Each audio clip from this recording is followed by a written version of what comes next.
సోఫాలో పడుకున్న Harika calling bell శబ్దానికి కళ్ళు నులుముకుంటూ లేచి వెళ్ళి తలుపుల్ని తెరిచింది. ప్రమోద్ లోపలికి వచ్చాక షూస్ విప్పుతూ భార్యని పలకరించబోతే ఆఫీస్ నుంచి ఇంటికి ఆలస్యంగా వచ్చాడన్న కోపంతో మొహాన్ని విసురుగా పక్కకి తిప్పేసుకుంది హారిక. ఛ!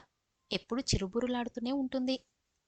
ఆఫీస్లో చచ్చెంత చాకిరీ చేసి అలసిపోయి ఇంటికి చేరుకున్న భర్తని కాసింత చిరునవ్వుతో స్వాగతిస్తే ఈవిడ సొమ్మంతా కరిగిపోతుందేమో.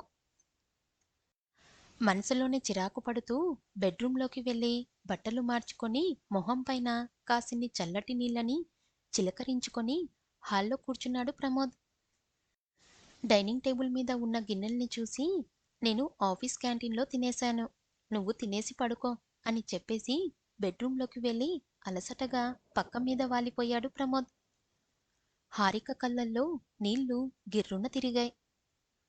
అతనికిష్టమైన చీర కట్టుకొని తల్లో మల్లెపూలు తురుముకొని సాయంత్రం నుంచి తన రాక కోసం కళ్ళు కాయలు కాచేలా ఎదురు చూస్తున్నానన్న ధ్యాసైనా లేదు ఈ మనిషికి. ఛ! బుద్ధి తక్కువై పెళ్లి చేసుకున్న ఇతన్ని మనసులోనే బాధపడింది హారిక. ఆలస్యం అవ్వడం వలన కొంత భర్త మాటలకి మరికొంత ఆకలి చచ్చిపోవడంతో తినకుండానే గిన్నెలన్నీ సర్దేసి బెడ్రూంలోకి వచ్చి పడుకుంది. 3 నిమిషాలనంతరం నడుం మీద పడ్డ భర్త చేతిని కోపంగా విసిరికొట్టింది. అప్పటికే బాగా అలసిపోయి ఉన్న ప్రమోద్ ఇక భార్యని ప్రసన్నం చేసుకునే ప్రయత్నాలేవి పెట్టుకోకుండా అటువైపుకు తిరిగి పడుకున్నాడు. కళ్ళు మూసుకున్నాడే కాని నిద్ర పట్టలేదతనికి. ఏవేవో ఎడతెగని ఆలోచనలు. పెళ్లిచూపుల్లో హారిక చిరునవ్వుని చూసి పడిపోయాను. తొందర పడొద్దురా, మరో చక్కటి పెళ్లి సంబంధం ఉంది. ఆ అమ్మాయిని చూశాకే నిర్ణయం తీసుకుందాం అంటూ అమ్మా నాన్న చెప్పినా వినకుండా హారికని తప్పితే మరెవ్వర్నీ చేసుకునేది లేదని ఖచ్చితంగా చెప్పేసి పెళ్లి చేసుకున్నాను. ఆమె అందమైన చిరునవ్వుని చూస్తే చాలు, నా అలసట అంతా క్షణంలో మటుమాయమవుతుందని ఆశపడ్డాను. కాని ఆ రోజున తన పెదవులపై చూసిన నవ్వుని మళ్ళీ ఎన్నడూ చూసిందే లేదు. నేనేదో లోటు చేస్తున్నట్లుగా ఎప్పుడూ మొహం గంటు పెట్టుకునే ఉంటుంది. ఛ! హారికని పెళ్లి చేసుకొని జీవితంలో సరిదిద్దుకోలేని పొరపాటు చేశాను. ఆలోచనలతో భారమైన మనసుతో ఎప్పటికో నిద్రలోకి జారుకున్నాడు ప్రమోద్. అతని పక్కనే పడుకున్న హారిక మనస్థితి అలాగే ఉంది. సాఫ్ట్‌వేర్ ఇంజినీరింగ్ అని మోజుపడి ఇతన్ని పెళ్లి చేసుకున్నాను. మంచి సంపాదన ఉంటుంది కాబట్టి బెంగుళూరులోని మాల్స్, పబ్స్ సరదాగా చుట్టెయ్యొచ్చని మా ఊళ్ళోల్లా చిన్న థియేటర్‌లోలా కాకుండా చక్కగా మల్టీప్లెక్స్‌లో వారం వారం సినిమాలు చూడొచ్చని ఆశపడ్డా. ఛ! ఆశ తీరలేదు. పొద్దున్న బయలుదేరి ఆఫీస్‌కి వెళ్తే తిరిగి ఇంటికి చేరుకునేది రాత్రి 11 దాటాక. ఒక ముద్దు లేదు, ముచ్చట లేదు. అమ్మవాళ్ళు తెచ్చిన మరో సంబంధాన్ని తిరగ్గొట్టి మరీ ఇతన్ని పెళ్లాడాను. పెద్దవాళ్ళ మాటల్ని పెడచెవిన పెట్టినందుకు నాకిలాంటి శాస్తి జరగాల్సిందే. తనని తానే నిందించుకుంటూ చాలాసేపు పక్క మీదే దొర్లుతూ ఎప్పటికో నిద్రపోయింది హారిక. పెళ్ళైన ఈ 10 నెలల కాలంలో వాళ్ళిద్దరూ ఇలా ఎడమొహం పెడమొహం పెట్టుకోవడం ఎన్ని మార్లు జరిగిందో లెక్కలేదు. ఆ శనివారం సాయంత్రం హోటల్ తాజ్‌లో ప్రాజెక్టు టీం మెంబర్లందర్నీ కుటుంబాలతో సహా పార్టీకి ఆహ్వానించాడు. ప్రమోద్ పనిచేస్తున్న ప్రాజెక్టుకి డైరెక్టర్‌గా ఉన్న సాయి ప్రసాద్. స్టార్ హోటల్‌ని చూడటం అదే మొదటిసారి కావడంతో హారికకి అక్కడి వాతావరణమంతా కొత్తగా ఉంది. న్యూజెర్సీ నుంచి వచ్చిన క్లయింట్ జాన్‌కి టీంలోని ప్రతి ఒక్కర్నీ పేరు పేరున పరిచయం చేస్తూ వచ్చాడు సాయి ప్రసాద్. హారికని పరిచయం చేయగా జాన్ ఆమెకి షేకాండ్ ఇవ్వబోతే వెంటనే హారిక 2 చేతులని జోడించి అతనికి నమస్తే చెప్పింది. అది చూస్తూనే ప్రమోద్ మొహం ఎర్రబడింది. అసలే ఇటువంటి పార్టీలకి చీరలో వెళ్తే బాగుండదు. ఏదైనా మోడర్న్ డ్రెస్‌లు వేసుకోమని చెబితే భార్య ససేమిరా అందన్న కోపంలో ఉన్నాడతను. అందుకే పార్టీ పూర్తయ్యే వరకు కూడా హారికతో మౌనంగానే ఉన్నాడు. కారులో ఇంటికి బయలుదేరగానే ఒక్కసారిగా బరస్టయ్యాడు. జాన్ అమెరికా నుండి వచ్చాడు. వాళ్ళ సంప్రదాయం ప్రకారం అతను నీకు షేక్ హ్యాండ్ ఇవ్వబోతే నువ్వు సంస్కారం లేకుండా ప్రవర్తిస్తావా? అతనెంత అవమానంగా ఫీలయ్యాడో తెలుసా? షేక్ హ్యాండ్ ఇవ్వడం అమెరికా సంప్రదాయం అయితే నమస్తే చెప్పడం భారతదేశ సంప్రదాయం. ఇందులో అంత అవమానమేముంది? ఇక చాల్లే ఆపు. చేసిన దానికి మళ్ళీ సమర్థింపు కూడాను. అయినా నీలాంటి పల్లెటూరు బైతుని పెళ్లి చేసుకున్నందుకు నన్ను నేనే చెప్పుతో కొట్టుకోవాలి.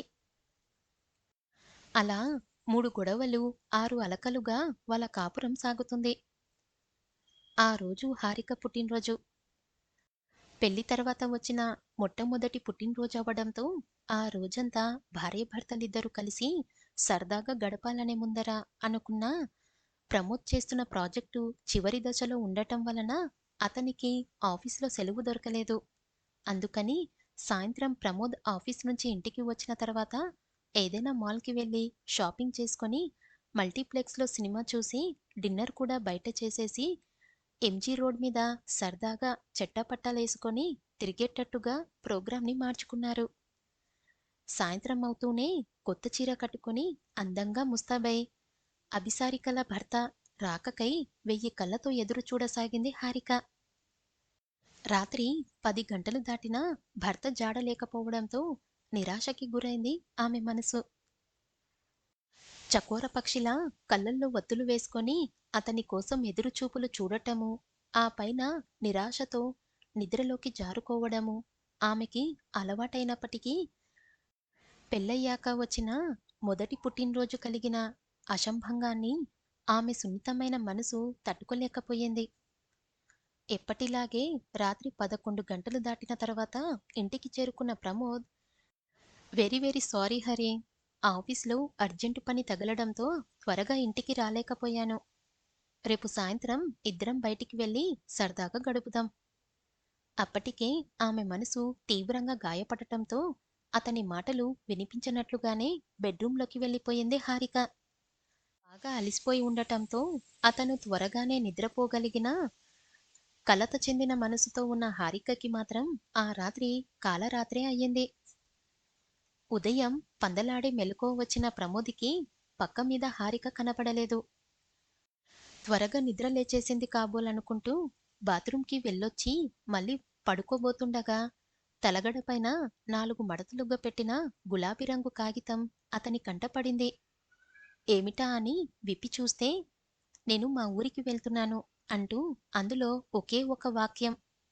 దాని కింద హారిక సంతకం కనిపించడంతో కొద్ది క్షణాల పాటు అతని మెదడు పని చెయ్యలేదు. ముందుగా తనతో ఒక్క మాటైనా చెప్పకుండా భార్య అలా ఇంటి నుంచి వెళ్ళిపోవడం అతనికి అవమానంగా తోచింది. అతని ఈగో తీవ్రంగా గాయపడింది.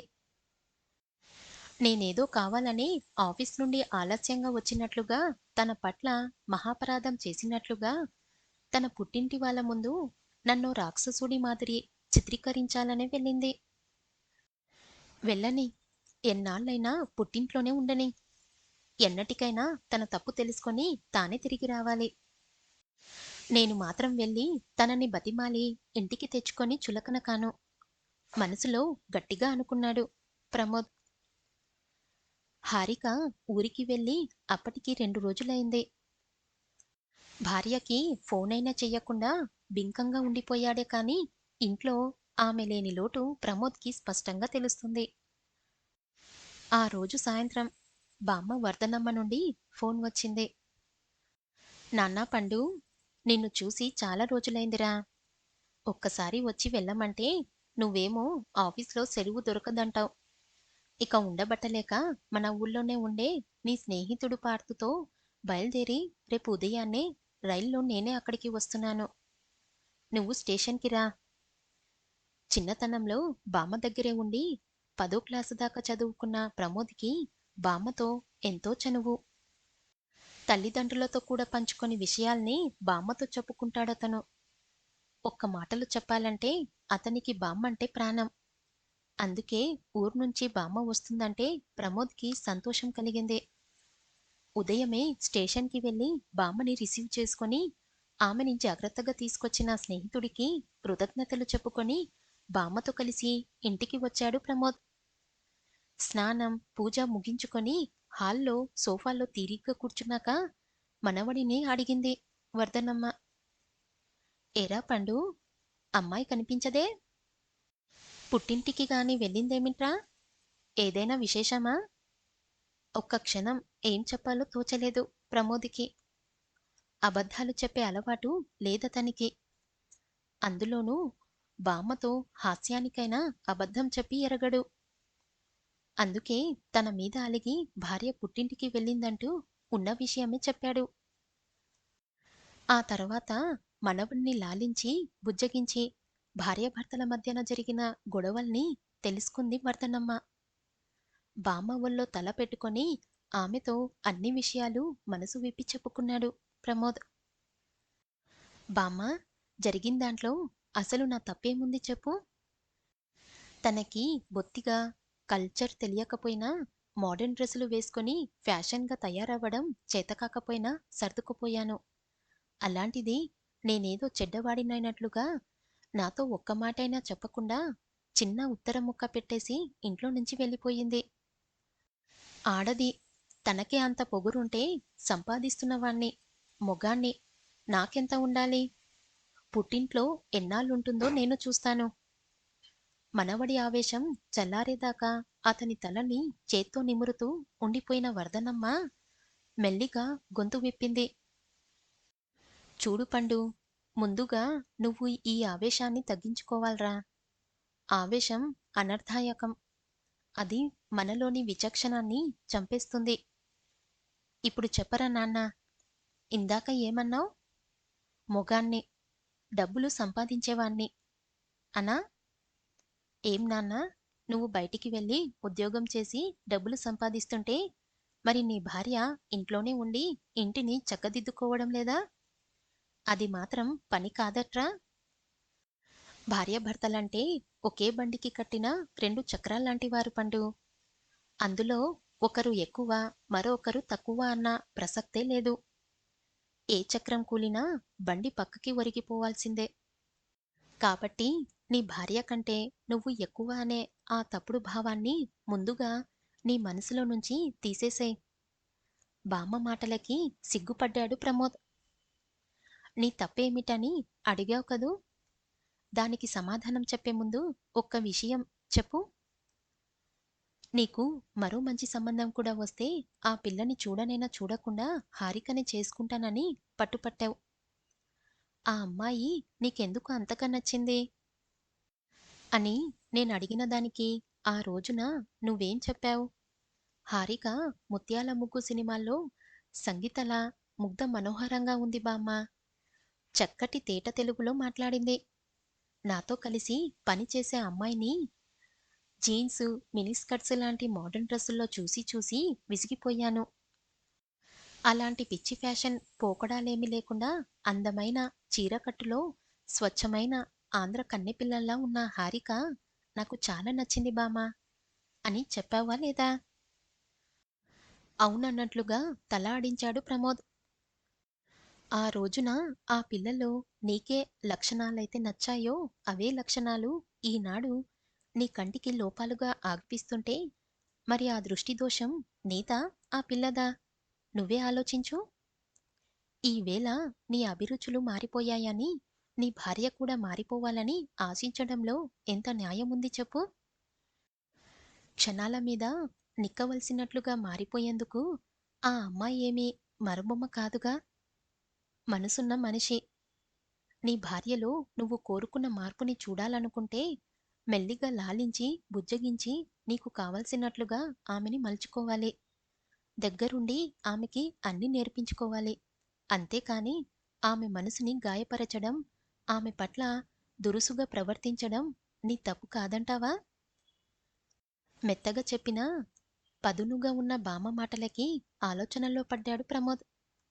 నిజమే, నాదే తప్పు. హారికతో చాలాసార్లు రూడ్‌గా ప్రవర్తించి ఆమె మనసుని బాధపెట్టాను అనుకున్నాడు పశ్చాత్తాపంతో.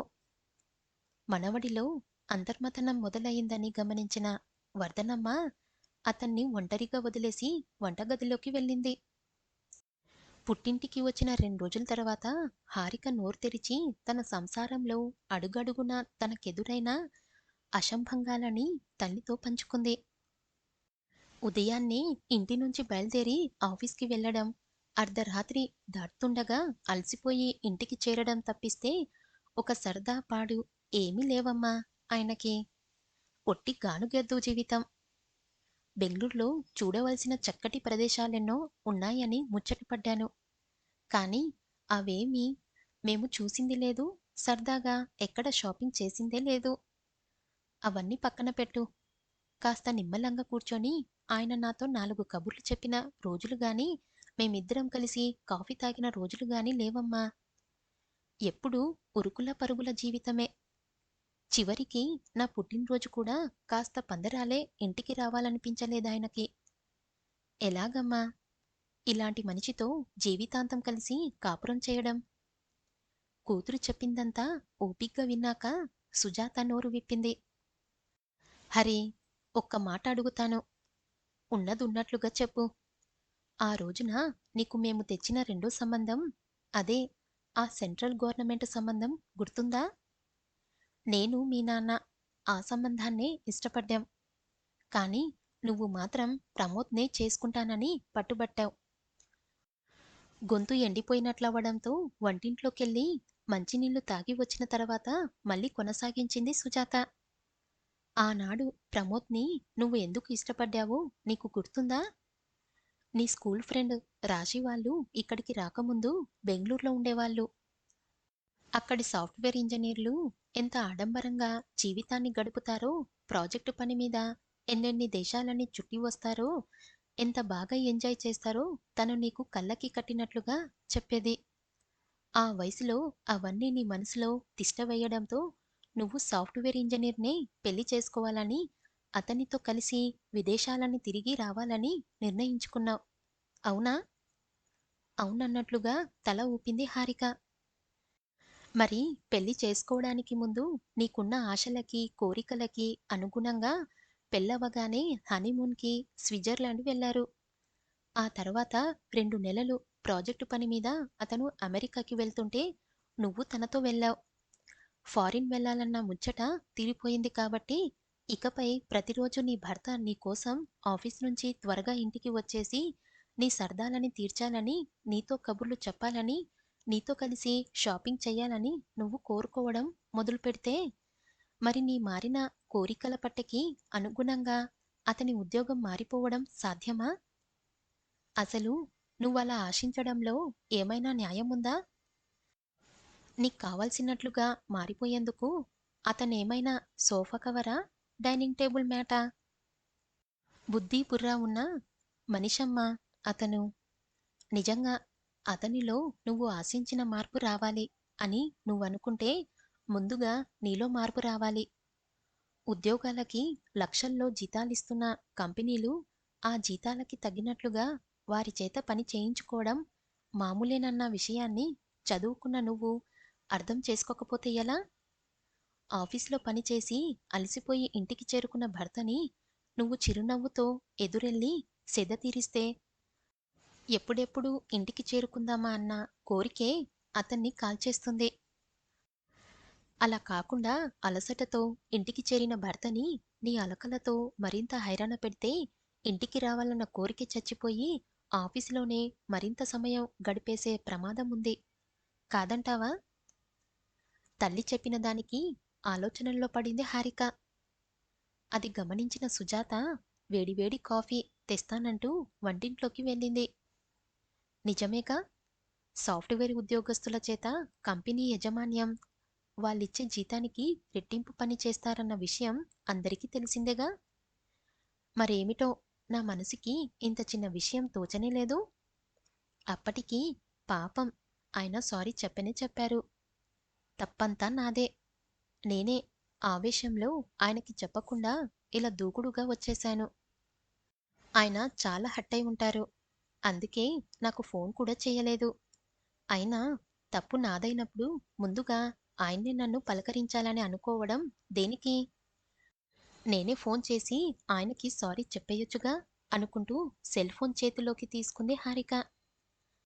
అప్పటికే ఆమె ఫోన్లో 6, 7 మిస్డ్ కాల్లు ఉన్నాయి ప్రమోద్ నుంచి. అయ్యో! ఫోన్ సైలెంట్‌లో ఉండిపోయిందే అనుకుంటూ వెంటనే ప్రమోద్‌కి ఫోన్ చేసింది. మొదటి రింగ్‌కే ఫోన్ ఎత్తాడు ప్రమోద్. ఏవండీ!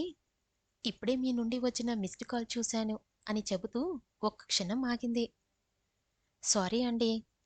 ఆ రోజున బాగా కోపంలో ఉండి మీతో చెప్పకుండా వచ్చేశాను అంటున్న హారికని సగంలోనే ఆపేశాడు ప్రమోద్. పర్వాలేదులే హరి. నిజానికి నాదే తప్పు. నీకు సారీ చెప్దామనే అన్నిసార్లు ఫోన్ చేశాను. అన్నట్లు మా ప్రాజెక్టు పూర్తయింది. నాకు 4 రోజులు సెలవు దొరికింది. సరదాగా ఇద్దరము గోవాకి వెళ్దామని అక్కడ రిసార్ట్ బుక్ చేశాను. మధ్యాహ్నం 2 గంటలకి కారులో బయలుదేరి నీ దగ్గరికి వస్తాను. నువ్వు రెడీగా ఉంటే అక్కడ్నుండే గోవాకి వెళ్దాం. సరేనా? ప్రమోద్ మాటలకి హారిక మనసు ఆనందంతో నాట్యం చేసింది. అలాగేనండి. నేను సిద్ధంగా ఉంటాను.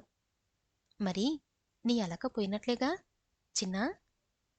ఆ పిలుపుకి హారిక మనసంతా పులకించింది. ప్రమోద్‌కి భార్య పట్ల అమితమైన ప్రేమ కలిగినప్పుడు చిన్నా అంటూ ప్రేమగా పిలుస్తాడు. పెళ్లైన కొత్తలోనూ, హనీమూన్ రోజుల్లోనూ తప్పిస్తే ఈ మధ్య కాలంలో అతడు ఆమెనలా పిలిచిందే లేదు. అలక ఎప్పుడో పోయింది మహానుభావా! మీరెప్పుడెప్పుడు వస్తారా అని ఎదురు చూస్తున్నాను అంది హారిక తన్మయంగా. అయితే సరే. ఇప్పుడు నేను అలిగాను. ఎందుకంటే మా ఆవిడ నా నుండి దూరంగా పారిపోయి నన్ను పస్తులుంచింది చెప్పాడు ప్రమోద్. మీ అలక ఎలా తీర్చాలో నాకు తెలుసులెండి అంది హారిక. ఆమె చెప్పిన దానికి అటు నుండి ప్రమోద్ ఏదో చిలిపిగా అన్నట్లున్నాడు. సిగ్గుతెరలు మొహాన్ని కమ్మెయ్యడంతో అరుణవర్ణం దాల్చిన కూతురి వదనాన్ని గుసగుసలుగా మారిన సంభాషాన్ని అప్పుడే కాఫీ కలుపుతో లోనికి రాబోతున్న సుజాత చూసింది. కూతురు ఎవరితో మాట్లాడుతుందో అర్థమవగా వాళ్ళ ఏకాంతానికి భంగం కలగకుండా తలుపుల్ని దగ్గరికి లాగి అక్కడ్నుండి నిశ్శబ్దంగా వెళ్ళిపోయింది.